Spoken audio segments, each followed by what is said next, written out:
Figure out what your permanent interests are, and that's what you invest in. And the other thing that connects this to wealth in a super deep way, all right, this is the financial consciousness exercise, is you got to understand that every research study on wealth that's ever been done says that strong families are better at building wealth than weak families. That people, that you may think are just wasting their lives because they had a bunch of kids. No, if you train those children, that's energy, that's wealth. Every child is a little stock option. Every one of them has what they call optionality, meaning potential. That's what optionality is. That's how we value stock options mathematically. As you look at the optionality of the asset, optionality, all that means is potential. What can that thing become? So all of your children, everybody in your life, everybody in your family has optionality. They have potential. And it's up to you to decide, am I going to ignore that potential, or am I going to invest in that potential? Am I going to let the potential just be occupied by somebody else? Because believe me, they'll hire your kids in a minute. They'll use your kids as little economic assets in a second. Tell me if you see this. Oh, if your little Pookie go to prison, oh, he's going to be somebody's financial asset. There's somebody doing a spreadsheet with your son in the spreadsheet where they're calculating how much money they make per inmate. Y'all do understand this, right? There's somebody else. Oh, you want to make little Teresa into an employee? Oh yeah. Well, then your little child is going to now be somebody else's asset. Little Teresa's in a spreadsheet. Okay, our employees cost this much, and we pay them 40,000. We're gonna make 200,000 per employee, so our profit margins rise, and our shareholders love it.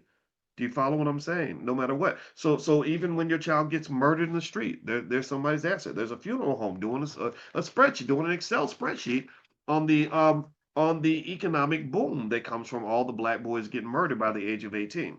Right? So all these things turn into financial assets for other people. So if every black child is a financial asset for somebody else, why in the hell do you not understand how the black child is an asset for you?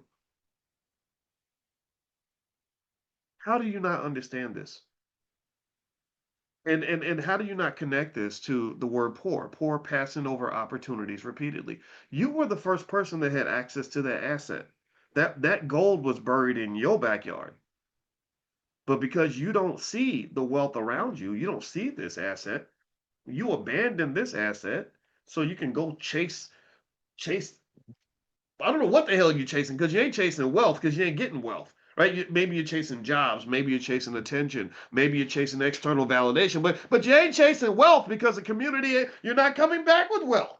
You're coming back with problems and stress and debt. I got 200,000 in student loans, and that's what you're bringing back. You're not bringing back wealth. But what you got to understand is that the greatest form of wealth is the wealth that really does truly come from God. I need you to start respecting black women who give birth to black children. Stop looking at that mother like she ruined her life. Like, what do you mean?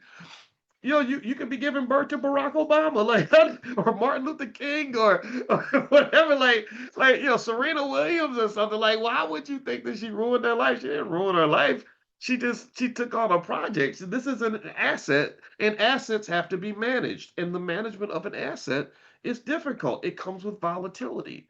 Right? It comes with, one of the reasons I say everyone should take a class on parenting and another class on marriage is because all these things are assets, and every asset you ever get, whether somebody's giving you a family or giving you an automobile manufacturing plant, every asset has optionality, and every asset must be managed. And sometimes the management of that asset requires attention, it requires training, it also requires resilience. Do you follow what I'm saying? Are y'all picking up what I'm putting down? Do you follow what I'm saying? Resilience. What is resilience?